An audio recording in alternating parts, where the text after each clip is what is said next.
My son sent me a message that tore my soul apart. You are not invited to the launch. My partner thinks it is best. After having invested $2 million in his company, after having given him everything in life, everything. My name is Odessa. I am 67 years old, and I thought I had seen everything in this life. But I never imagined that my own son, the person for whom I sacrificed absolutely everything, would write me such cold, cruel, heart-wrenching words. $2 million. Do you know what that amount means for a woman like me? It is the sale of my house, my mother's inheritance. It is the savings of 40 years of work, 12 hours a day cleaning office buildings downtown, and taking care of the elderly. It is every single dollar I saved, denying myself treats, vacations, or new clothes. It is my future, my old age, my peace of mind, all converted into numbers in a bank account that bears the name of Lysander. And now, 6 months after handing him that check, I receive this message that sticks like a dagger in my chest. My partner thinks it is best, as if I were an embarrassment, as if I were a burden, as if I were not the woman who brought him into this world and raised him alone when his coward of a father walked out on us. I read the message once, twice, 3 times. The words do not change, but something inside me is changing. Something that had been asleep for years. Something I had buried under layers and layers of unconditional love and maternal sacrifice. Vesper. That woman who has never addressed a word to me directly. Who always looks through me as if I were invisible when I come to visit him. That woman who little by little was poisoning my son's mind against me, whispering in his ear that his mother was too meddlesome, too present, too annoying. I remember the first time I saw her. Lysander had invited me to see the company offices. He was so excited to show me what he had achieved with our investment. What did he tell me then? I arrived wearing a red dress that I had bought especially for the occasion. Nervous but proud. I wanted to make a good impression. Vesper greeted me with a forced smile, a handshake that was limp and damp, and then she ignored me completely. Throughout the entire visit, she spoke only to Lysander, as if I were part of the furniture. When I asked a question about the expansion plans, she answered me with condescension, as if I were a child who did not understand business. Silent investors generally do not participate in operational decisions, she told me with that little smirk that I now hate to remember. Silent investor. That was what she wanted me to be. She wanted me to give my money and keep my mouth shut, to disappear. And Lysander said nothing. He did not defend me. He did not correct his partner. He did not explain to her that I was not just any random investor, but his mother. He just stood there, uncomfortable, as if my questions were inappropriate. That night, I cried in my bed, feeling small and humiliated, but I told myself it was just a misunderstanding, that things would improve with time. How naive I was. From that day on, things only got worse. Lysander started canceling our Sunday dinners, the ones we had kept religiously for years. I am sorry, Mama, but I have an important meeting. He would tell me over the phone, and I could hear Vesper's voice in the background giving him instructions about something. After that, he stopped calling me every day like he used to. Then, he stopped telling me about his work, about his plans. When I asked him how the company was doing, he answered me with one-word answers, as if I were a curious stranger and not the person who had made that whole project possible.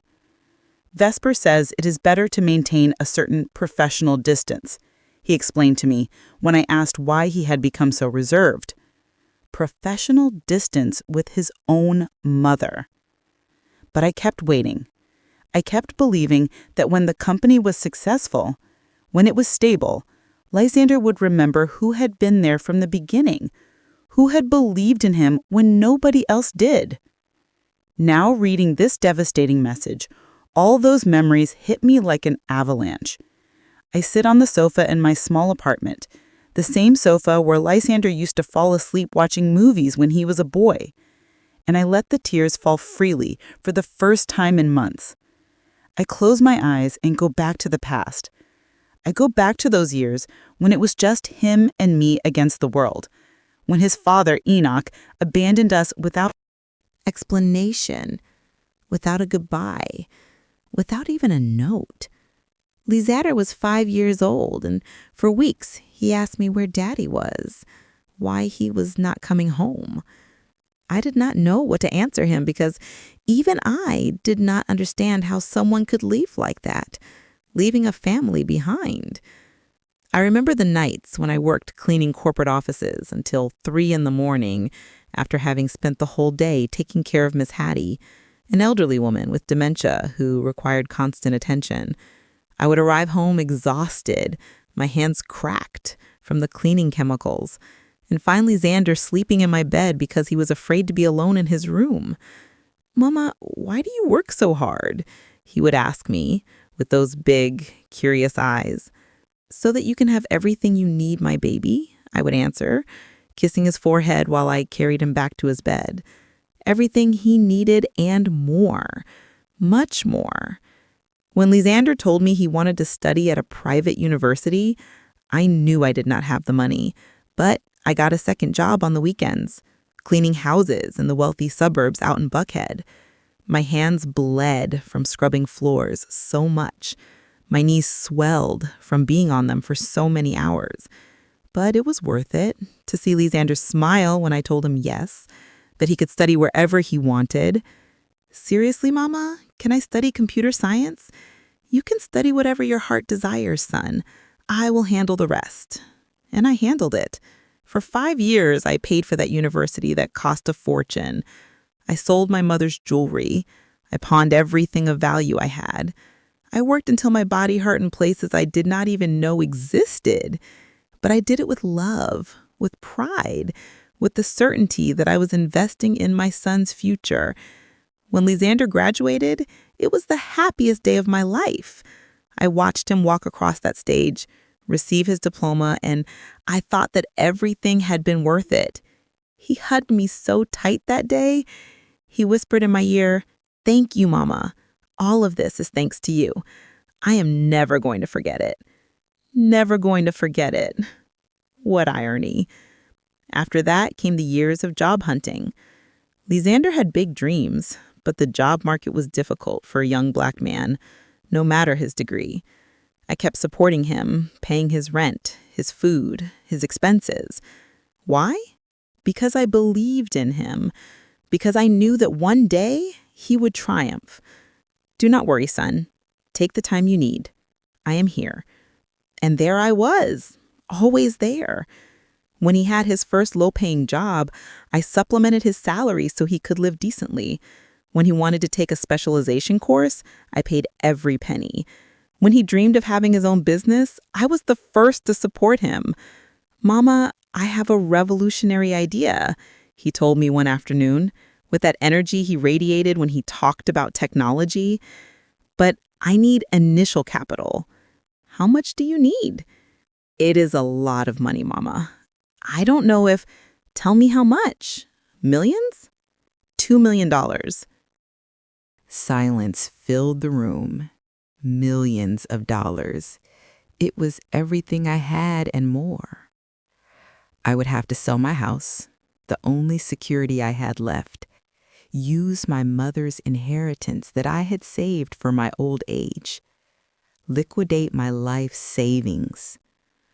But when I saw his eyes, when I heard the passion in his voice explaining the project to me, when he told me he was going to change the world of technology, I did not hesitate for a second. "All right, son, count on me." His smile that day lit up the whole room. He hugged me, like when he was a child. He lifted me off the floor and spun me around. "You are the best mother in the world, Mama.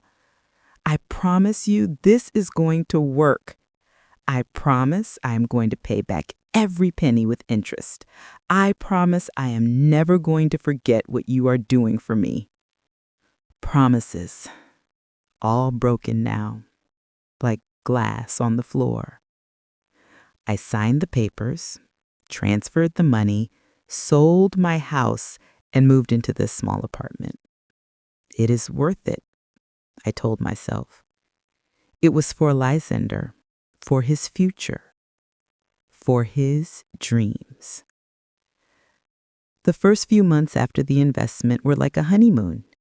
Lysander called me every day to tell me about the progress. He sent me photos of the offices they had rented downtown. He introduced me via video call to the employees they were hiring. I felt like part of something big, part of my son's dream. "Look, Mama, this is our boardroom," he would say, showing me a modern room with a long table and ergonomic chairs. "And this is where we work on the software development. Our company," he said, "our project." I got excited like a little girl, imagining the day I could visit them and see with my own eyes everything we had built together. But then, Vesper appeared. At first, Lysander talked to me about her just as another colleague. "I hired a specialist in digital marketing, Mama. Her name is Vesper, and she has a lot of experience." Then he started mentioning her more often. "Vesper says we should focus our strategy on this sector. Vesper has important contacts that can help us." Vesper, Vesper, Vesper. The first time I saw her was during a video call. Lysander was showing me the new computers they had bought when she appeared on the screen. A young woman, maybe 32 years old, with sleek hair, perfectly styled, and an impeccable white blouse. She looked sophisticated, educated, successful. Everything I never was. "Vesper, introduce yourself to my mom, Odessa," Lysander said with a smile. She greeted me with a smile that did not reach her eyes. "Nice to meet you, Mrs. Odessa. Lysander has told me a lot about you." Something in her tone made me uncomfortable from the first moment. There was a coldness, a calculated distance in the way she spoke to me, as if she were complying with a mandatory social protocol. "The pleasure is mine, Vesper. Lysander tells me you are very talented." "Well, I do what I can to make the company grow," she replied. And then she turned exclusively to Lysander. "We need to review the numbers for the ad campaign before the 3 o'clock meeting." And just like that, without further ado, she ignored me completely. Lysander kept talking to me for a few more minutes, but I could feel Vesper's presence in the background, impatient, as if my presence were an annoying interruption in her workday. That night I could not sleep well. There was something about that woman that disturbed me, but I did not know exactly what. I told myself it was just the foolish jealousy of an overprotective mother, that I should be happy Lysander had a partner. But the following days confirmed my suspicions. Lysander began to change subtly. His calls became shorter, more formal. When I asked him about the company, he gave me vague and general answers. "How are sales going, son?" "Good, Mama. Everything is going according to plan." "And the product? Is it ready to launch?" "Vesper is taking care of those details. She knows more about marketing than I do." Vesper again. Always Vesper. One day, I decided to visit them without warning. I wanted to surprise them, bring them lunch, and see how everything was going. I put on my best dress, the emerald green one I had bought for Lysander's graduation. I fixed my hair and bought those sweet potato turnovers from the bakery my son loved so much. When I arrived at the offices, the receptionist looked at me strangely. "Do you have an appointment with Mr. Lysander?" I am his mother. I just wanted to say hello. The girl looked nervous. One moment, please.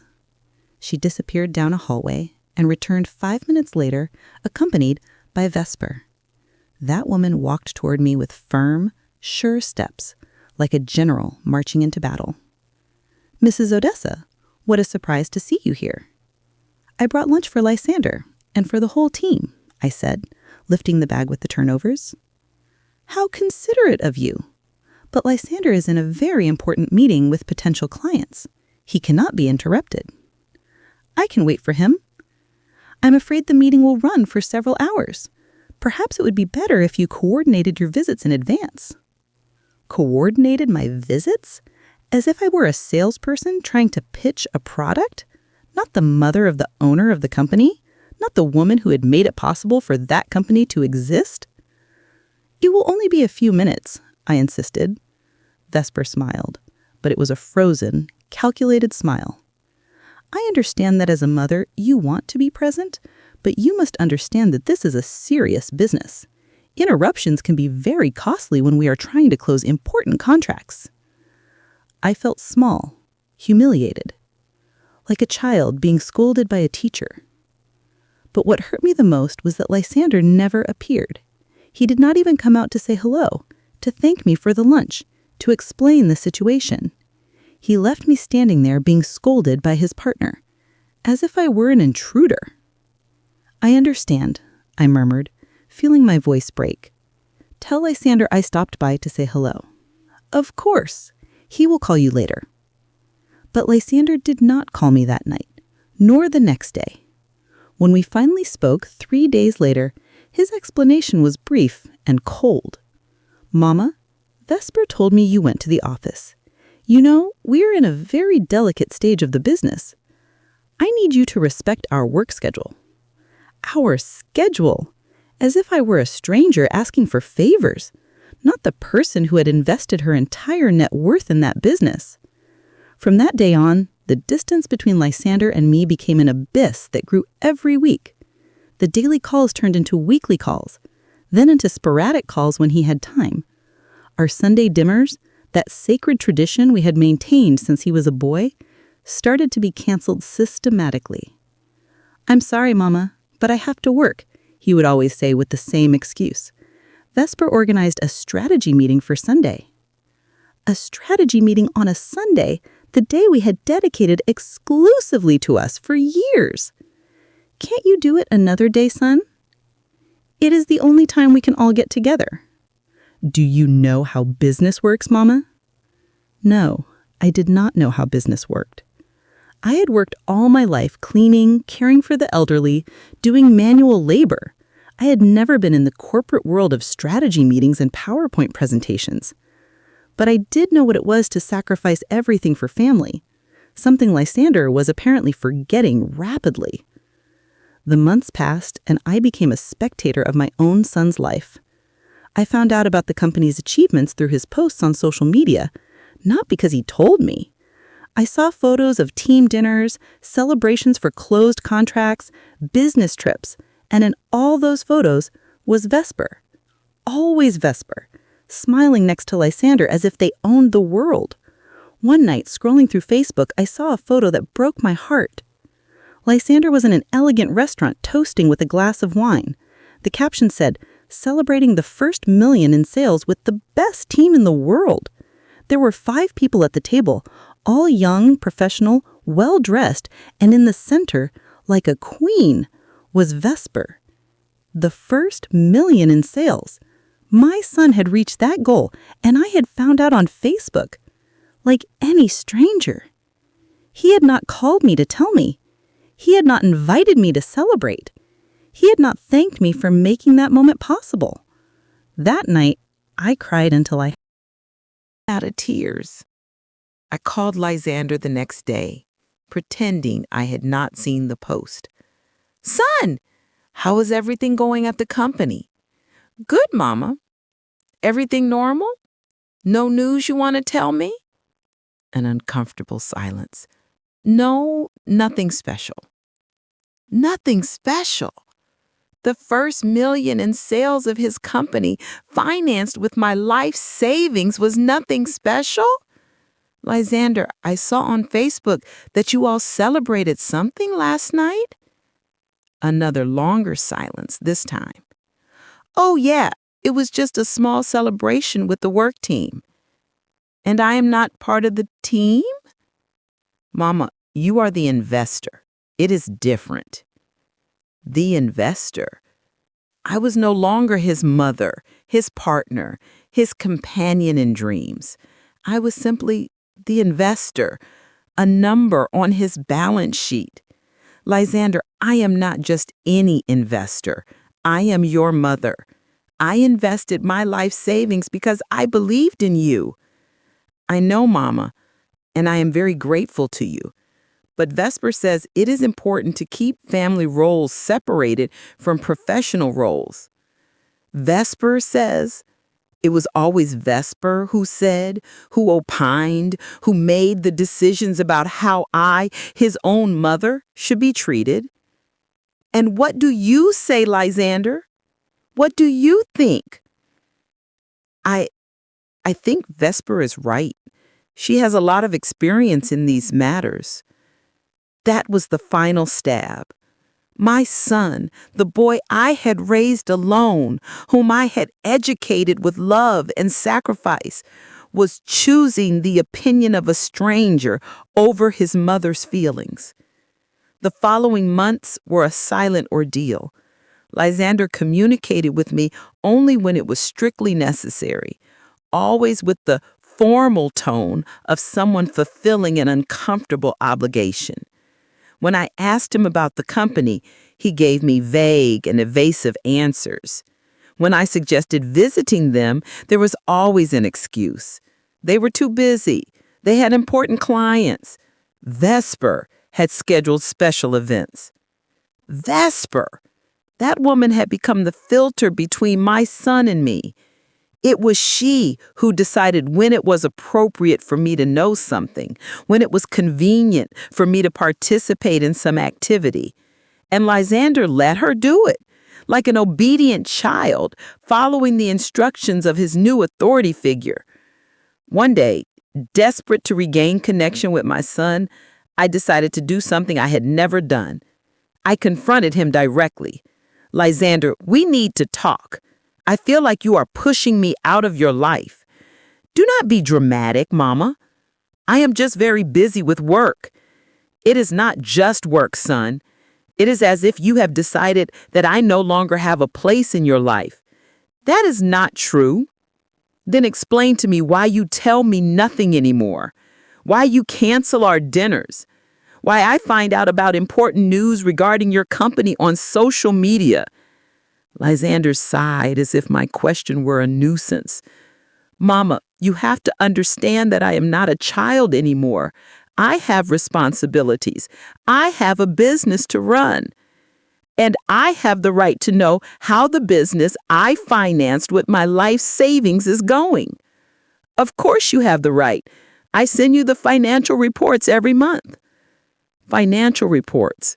Cold numbers on a page, without context, without explanation, without the human connection I craved. I don't want just numbers, Lysander. I want you to tell me how you feel, what challenges you face, what plans you have. I want to be part of your life, not just a name on your list of investors. Mama, that is exactly the problem, Lysander told me with a tone of frustration he had never used with me before. You confuse your role as an investor with your role as a mother. Vesper has helped me to understand that that mixture is toxic for the business. Toxic? My motherly love was toxic for his business? Toxic? Is that what Vesper calls the love I have for you? It is not about love.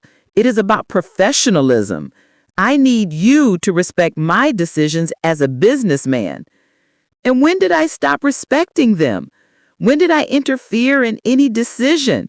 When I come to the office unannounced? When I ask questions about topics that are not my business? When you act as if you were the owner of the company? His words hit me like slaps. It was not my place to ask about the company I financed, acting like the owner of the business to which I had destined every penny of my savings was wrong. Lysander, I invested $2 million, and I'm paying you interest on that investment, he interrupted me. You receive your financial return monthly. What else do you want? What else did I want? I wanted my son back. I wanted him to value me, to respect me, to remember who had believed in him when no one else did. But that could not be bought with monthly financial returns. I want you to treat me like your mother, not like a bank. Then stop behaving like a creditor and behave like a mother. That conversation ended with Lysander hanging up on me, and I was left sitting in my small apartment, surrounded by photos of a boy who no longer existed.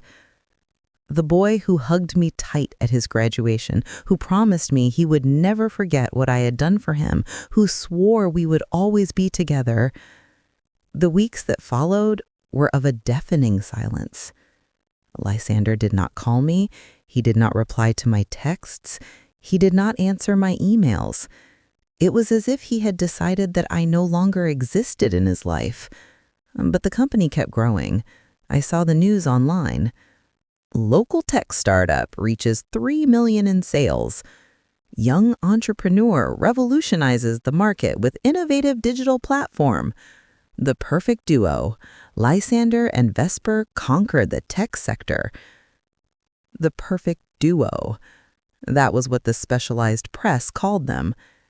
As if they had built that company from scratch. As if they had risked their own savings, as if they had sacrificed their future to make that dream come true. In those interviews, Lysander talked about the challenges they had faced, about the sleepless nights developing the product, about the passion that moved them. But he never mentioned where the initial capital had come from. He never talked about the woman who had made all that possible. I had been erased from the official history of his success. One night, while surfing the internet looking for news of the company, I found something that destroyed me completely. It was a video interview where a journalist asked Lysander about his beginnings as an entrepreneur. "What was the most difficult moment in building your company?" the interviewer asked. "Without a doubt, getting the initial investment," Lysander answered with that charming smile I knew so well. "Vesper and I knocked on many doors. We presented our project to dozens of investors, but everyone told us we were too young, that the market was too competitive." "And how did you finally manage to get the capital?" Lysander exchanged a complicit look with Vesper, who was sitting next to him. "We were lucky to find an investor who believed in our vision. Someone who understood the potential of our project." An investor. A stranger who had believed in their vision, not his mother who had mortgaged her future out of love. "Can you tell us who that visionary investor was?" the journalist insisted. "We prefer to keep that information private," Vesper intervened with a diplomatic smile. "Our initial investor prefers anonymity." Anonymity. They had turned their own mother into an anonymous investor. When I finished watching that interview, something broke definitely inside me. It was not just pain I felt. It was humiliation, betrayal, a feeling of having been completely erased from the life of the most important person to me. That night, I made a decision. I called Lysander and left him a voicemail because, as always, he did not answer. "Son, I just saw your interview in Tech Weekly. I am glad to know that your anonymous investor is so satisfied with the results. I think it is time we have a serious conversation about the future of that investment." It was the first time in months I used a firm tone with him. A tone that made it clear I was not asking for a favor, but demanding an answer. Lysander called me the next day, but he did not sound like the affectionate son I remembered. He sounded like an annoyed executive who had to deal with a minor problem. Mama, I heard your message. What do you want to talk about? I want to talk about my place in your life and in your company. We already talked about that. You are an important investor. You receive your dividends. I do not want to be an anonymous investor, Lysander. I want to be recognized as what I am, your mother and the person who made your company possible. A long silence. Then Vesper's voice in the background. Tell her we're in an important meeting right now.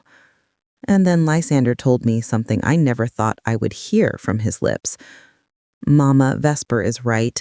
We are in a very delicate stage of growth, and we cannot allow family issues to interfere with the business. Family issues. I had become a family issue that interfered with his business. After that call, I stayed in bed for 3 days.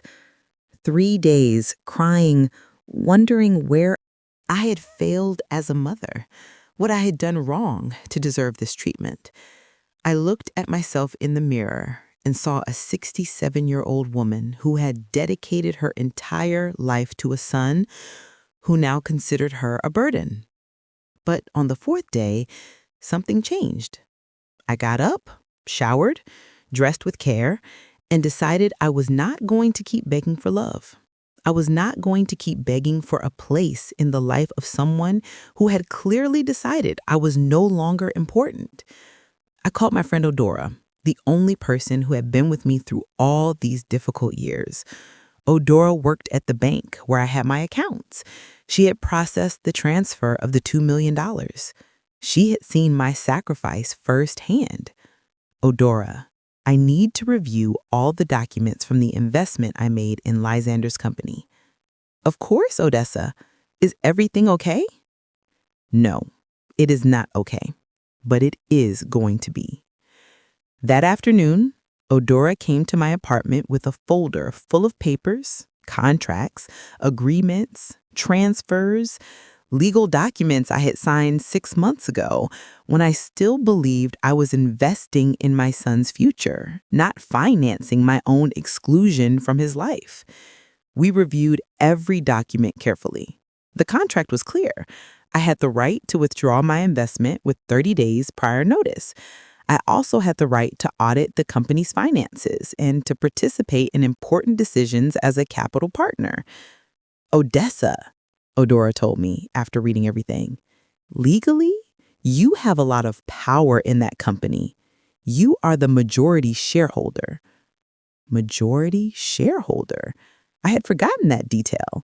With my $2 million, I owned 60% of the company's shares. Lysander and Vesper held the remaining 40% between the two of them. That means I can take important decisions? It means that without your approval, they cannot make any important decision. And it also means that if you decide to withdraw your investment, the company probably would not survive. That night, I did not sleep, but it was not from sadness. This time, it was from clarity. For the first time in months, I saw the situation with total sharpness. I was not a helpless victim begging for love. I was a businesswoman who had made an investment and had rights. Rights I had been ignoring while I allowed them to treat me like a nuisance. The next day, I made a decision that would change everything. I called Lysander. But this time, it was not the pleading mother of always. It was Odessa, the majority shareholder of his company. Lysander, I need you to schedule an urgent meeting. I want to review the company's financial statements and discuss some important changes. Mama, we are very busy this week. I am not asking you as your mother. I am informing you as the majority shareholder. The meeting is mandatory according to our contract. A surprise silence. Lysander did not expect this tone from me. Okay, when do you want to meet? Tomorrow at 10 in the morning, and I want Vesper to be present too. Vesper? Why? Because apparently she makes many important decisions in my company without consulting me. It is time for that to change. I hung up the phone, feeling a strength I had not experienced in years. It was not revenge I sought. It was respect. It was recognition. It was the place that belonged to me by my own right. That night, I prepared everything meticulously. I reviewed every document, every financial statement I had received, every transfer I had made. I dressed in my most formal suit, the black one I had used for important church functions, and applied my makeup with care. I was not going to arrive as the hurt mother begging for attention. I was going to arrive as the businesswoman I was. When I arrived at the offices the next day, the receptionist looked at me with the same strangeness as always. "Good morning. I am Odessa, majority shareholder of this company. I have a meeting scheduled with Lysander and Vesper."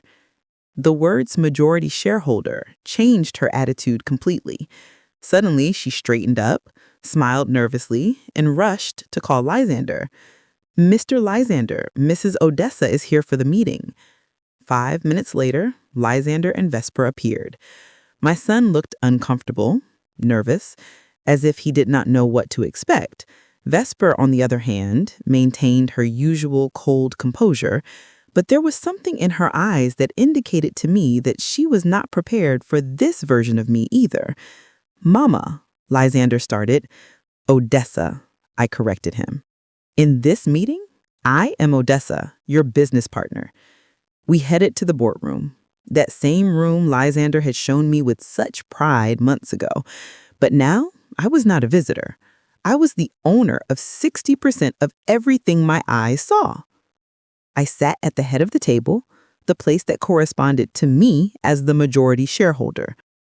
Lysander and Vesper sat opposite me, and for the first time in months, it was I who had control of the situation. "Fine," as I began, opening my folder with all the documents. "We have several important things to discuss." "First," I said, placing the documents on the table, "I want a detailed explanation of why I have not been consulted on important decisions you have made in the last 3 months." Lysander exchanged a nervous look with Vesper. "Mama Odessa, I do not understand what you are referring to." I pulled out a printed sheet. "According to these records, you hired 5 new employees, opened a second office, and signed an advertising contract for $200,000, all without my approval." Vesper leaned forward with that condescending smile I hated so much.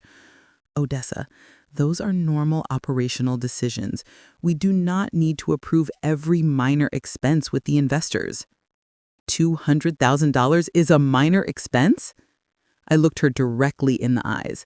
"And I am not the investors.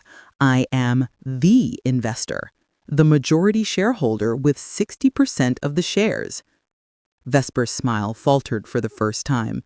Lysander looked increasingly uncomfortable. "Furthermore," I continued, "I have been reviewing the interviews you have given to the media. In none do you mention the origin of the initial capital. You have turned me into an anonymous investor." "We thought you would prefer to maintain your privacy," Lysander murmured. "My privacy or your comfort?" My voice hardened. "Because it is very convenient to build a narrative where you two are the only heroes of this story." Vesper tried to regain control. "Odessa, I understand that as Lysander's mother, you feel—" "Stop right there," I interrupted her. "In this room, I am not Lysander's mother. I am his business partner, and as such, I demand the respect that corresponds to me." A tense silence filled the room. Lysander played nervously with the pen, avoiding my gaze. Vesper maintained her composure, but I could see she was calculating her next move. "Very well," Vesper finally said. "What do you propose?" "I propose several things. First, I want to be included in all important decisions from now on. Second, I want the public narrative about the origin of the company corrected. Third, I want a detailed weekly report of all operations." "That is micromanagement," Vesper protested. It is my right as majority shareholder. If you do not like it, you can buy my shares at the current market price."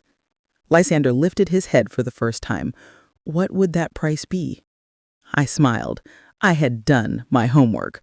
According to the current valuation of the company, based on your $3 million in sales and the projections you yourselves have published, my 60% is worth approximately $8 million. The color drained from Lysander's face.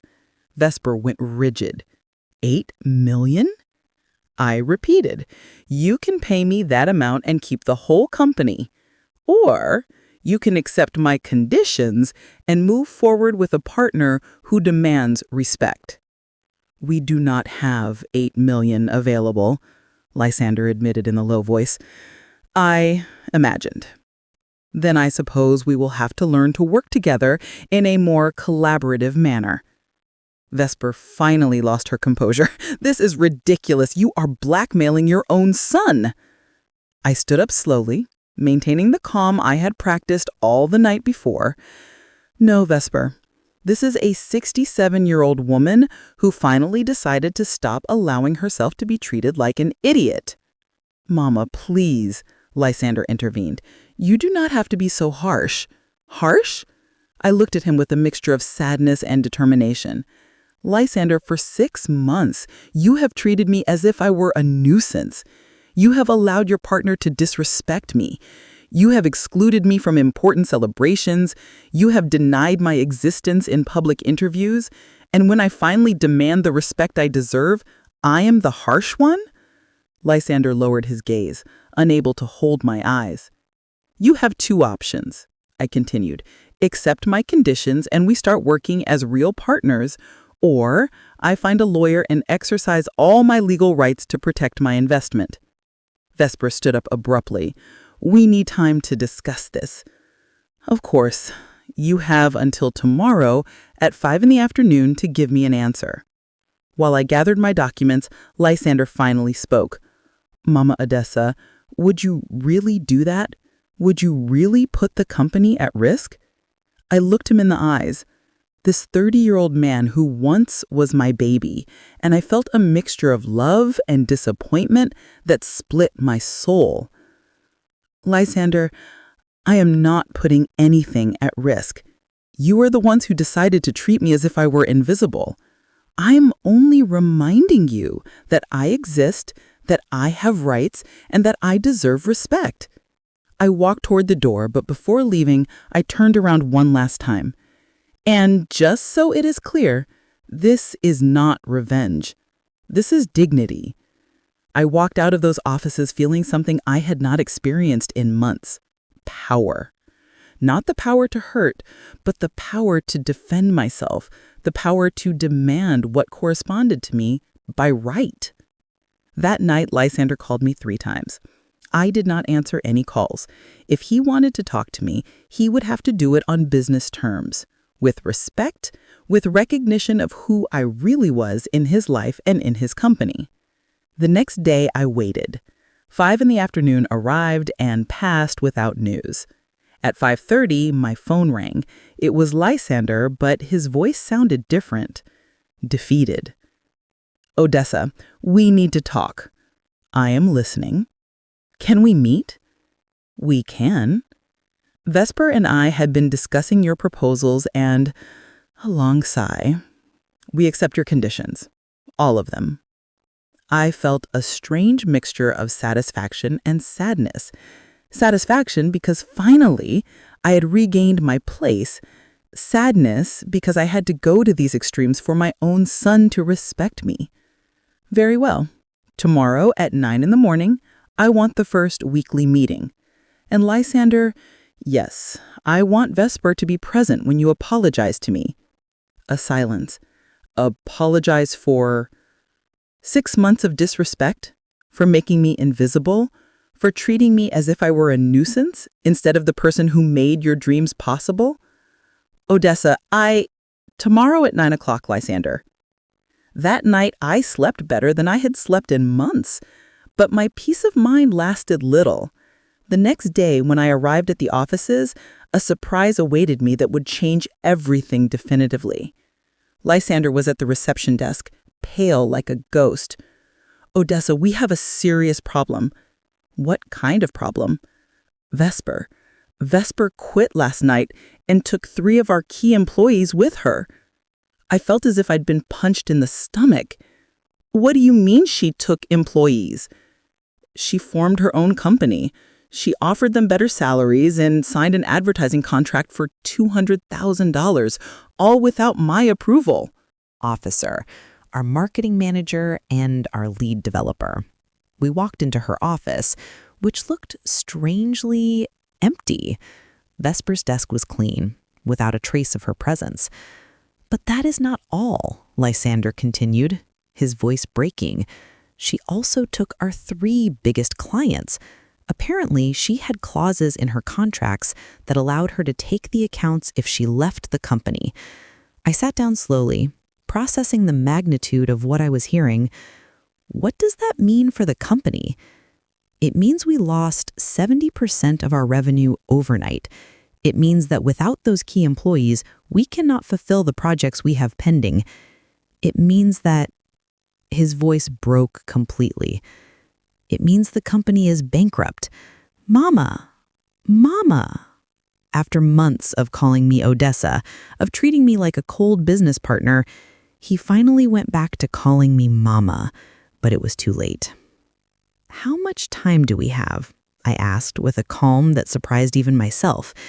"If we do not get new clients in the next 2 weeks, we will have to close. We cannot pay payroll, rent, nothing."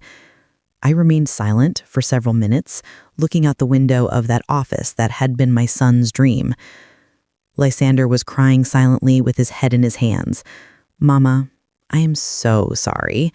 I am sorry I treated you badly. I am sorry I allowed Vesper to disrespect you. I am sorry I was so blind." Finally, I looked at him. This 30-year-old man looked like a scared child, like the 5-year-old boy who cried when his father abandoned us. "Lysander, there is something you need to understand. Vesper did not do this last night. She had been planning this for months." "What do you mean?" "Everything. Pushing me away from the company, making you believe I was a problem, ensuring I did not have information about daily operations. She was manipulating you to keep me away while she built her own network." Lysander raised his head, his eyes red from crying. "You knew?" "I did not know exactly what she planned, but I knew something was not right. A woman does not treat her partner's mother so badly without having hidden motives. And why didn't you tell me anything? Would you have listened to me? For 6 months, I tried to get close to you, and you always chose Vesper's opinion over mine." Lysander got up and started pacing the office like a caged animal. "What are we going to do? I cannot ask you for more money. You already lost enough because of me." "Who said anything about losing money?" He looked at me confused. "The company is bankrupt, Mama. You lost your investment." "Lysander, there is something Vesper never understood, and that apparently you also forgot." "What? I am not just an investor with money. I am a woman who worked for 40 years, who knows the value of effort, who knows what it is to build something from scratch." I stood up and walked toward him. "Vesper took employees and clients, but she did not take your talent. She did not take your knowledge. And she definitely did not take your mother. I do not understand. We are going to rebuild this company, Lysander, but this time we are going to do it right, as real partners, as family." For the first time in months, I saw a glimmer of hope in my son's eyes. "Would you do that for me? After everything I did to you?" "I am not doing it for you, Lysander. I am doing it for us. Because finally, you learn to value what you have, and I learned to demand the respect I deserve." 6 months after that conversation in the empty office, I am sitting on the terrace of my new apartment, the one I was able to buy after our rebuilt company surpassed the sales of the previous year. I drink my morning coffee while I review the weekly financial statements that Lysander sends me religiously every Monday. Our company, because now it really is ours. After Vesper left, Lysander and I spent 3 weeks working 18 hours a day. He took care of the technical side. I used my 40 years of experience dealing with people to approach new clients. It turns out that a 67-year-old woman who has worked all her life knows a lot about customer service, about building genuine relationships, about earning people's trust. The first time I accompanied Lysander to a commercial presentation, he was nervous. Mama, these are important executives. They speak a very corporate language. Son, I told him, adjusting my mint green blazer, I have spent 40 years convincing difficult people to trust me. From grumpy old men to demanding bosses, this is not so different. And I was right. While Lysander explained the technical aspects of our software, I connected with the clients as people. I asked them about their true needs, about their frustrations, about what they really wanted to achieve. I did not talk about product features. I talked about solutions to real problems. At the end of that first presentation, the client not only signed the contract, but recommended us to 3 more companies. I have never seen such a human approach in a technology company, he told us that night. Lysander hugged me like he had not done in years. Mama, you are incredible. Vesper never would have gotten that account. Vesper knew a lot about technology, I replied, but she never understood that business is done between people, not between computers. The following months were of constant growth. We hired new employees, but this time I participated in every interview. We wanted people who shared our values: respect, honesty, teamwork. No toxic egos, no manipulations, no making anyone feel invisible. Lysander changed completely. Now he calls me every day, not out of obligation, but because he genuinely wants to share his day with me.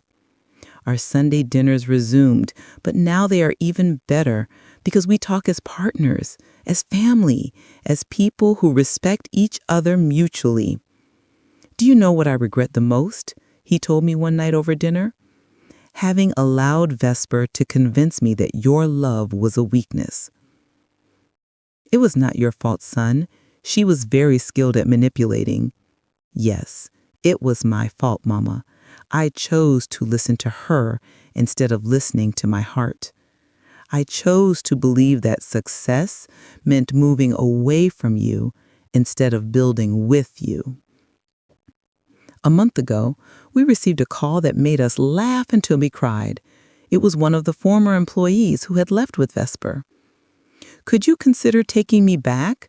Vesper's company is not doing well, and I miss the family atmosphere you guys had. Lysander looked at me before answering. What do you think, partner?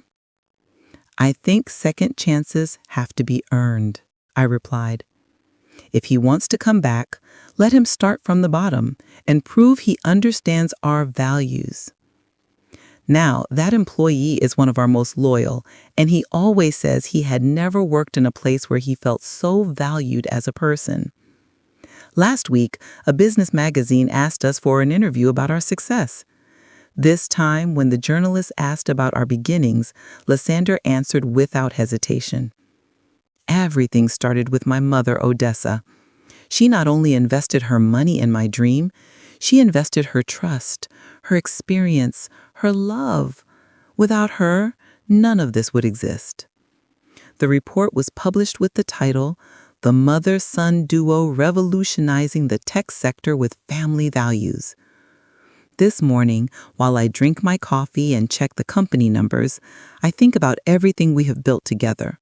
Not just a successful company, but a relationship stronger than ever. Lysander learned that success without family is not true success. I learned that love without respect is not true love. My phone rings. It is Lysander, like every morning. Good morning, partner. Did you check the numbers for the week? Good morning, son. Yes, I checked them. Another excellent week. You know what? I think it is time to expand internationally. What do you think if we start exploring the London market? I smile while looking at the skyline from my terrace. I think it is an excellent idea, but this time, let's make sure we find partners who understand that business is built with respect, not with manipulation. Always, Mama, always. When I hang up the phone, I stay a few minutes more on the terrace, enjoying the morning breeze. I think about the woman I was a year ago, begging for love, allowing herself to be treated as invisible, doubting her own worth. That woman no longer exists. In her place is Odessa, businesswoman, partner, respected mother, a woman who learned that it is never too late to demand the place that corresponds to you in the world. And the most beautiful thing of all is that I recovered my son, but this time on terms of equality, of mutual respect, of true love. Today, I do not need permission to live. Today, I do not need permission to be happy. Today, I am exactly who I always should have been. A woman who knows her worth and does not accept less than she deserves. This was not revenge. This was liberation. 1 year after that morning. On my terrace, I am standing in front of the mirror in my bedroom, getting ready for a very special event. Tonight, our company will receive the Innovation with Human Values Award at the annual National Entrepreneurs Gala. I put on my gold dress, the one I bought especially for this occasion. It is not just a professional celebration. It is the celebration of a woman who learned to shine with her own light after years of living in the shadows. Lysander arrives to pick me up in his new car, but before leaving for the event, he insists that we take a photo together in the living room of my apartment. To remember this moment, Mama, to remember everything we have achieved together. While we head to the hotel where the ceremony will be, I think about everything that has changed. Our company now has 50 employees, offices in 3 countries, and more importantly, a culture of respect and family values that has become our trademark. Nervous? Lysander asks me as we enter the hotel parking lot. Not at all, I answer him with a smile. I do not get nervous anymore when I know I deserve to be where I am. In the hotel lobby, other business people, journalists, and government officials greet us. Many come over to congratulate us, but what moves me the most is when a young businesswoman approaches specifically me. Mrs. Odessa, I read your story in the magazine. I wanted to thank you for demonstrating that it is never too late to demand respect. My mother-in-law had been going through something similar with her family, and your example inspired her to stand up for herself. These moments are the ones that have the most value for me, knowing that my story can help other women find their own strength, their own voice. During dinner, the presenter tells our story. Tech Family, founded by Lysander and his mother Odessa, has demonstrated that business success and human values can not only coexist, but empower each other. When they call us to the stage to receive the award, Lysander takes me by the arm. You go first, partner. Without you, I would not be here. We go up together, but he yields the microphone to me for the acceptance speech. I look at the audience, at all those successful people, and for a moment, I remember the woman I was 2 years ago. Insecure, asking for crumbs of affection, allowing herself to be treated as invisible. Good evening, I begin with a firm voice. This award is not just a recognition of our company. It is a recognition of all the women who have learned that true love is built on respect, not on silent sacrifice. The audience falls silent, attentive to every word.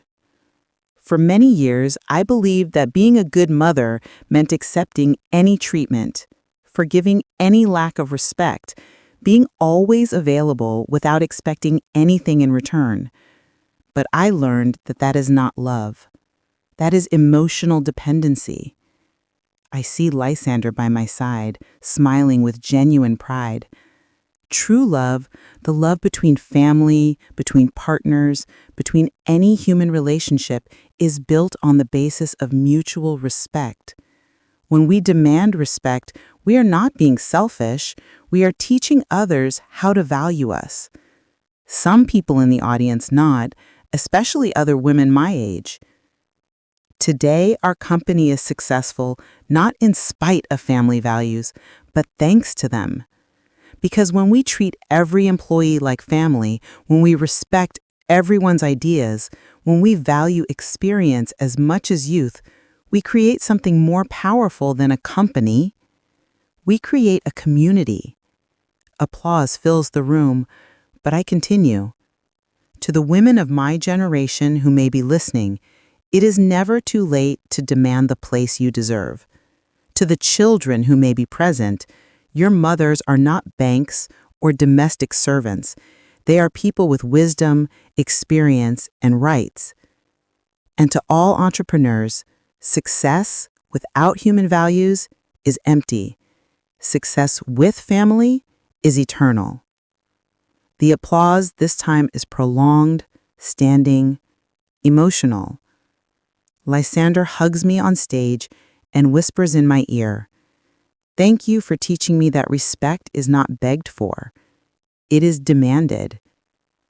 After the ceremony, during the reception, I go to the restroom to touch up my makeup. In the mirror, I see a completely different woman from the one I was 2 years ago, not just because of the elegant dress or the professional makeup, but because of the light in her eyes, because of the upright posture, because of the genuine smile of someone who knows exactly who she is and what she is worth. An older lady approaches me. "Excuse me, are you Odessa from family?" "Yes, that is me. My name is Gloria. I am 70 years old, and I just watched your speech on the monitors. I called my son to tell him I want to be part of his business, not just the grandmother who watches the grandkids for free." I get emotional to the point of tears.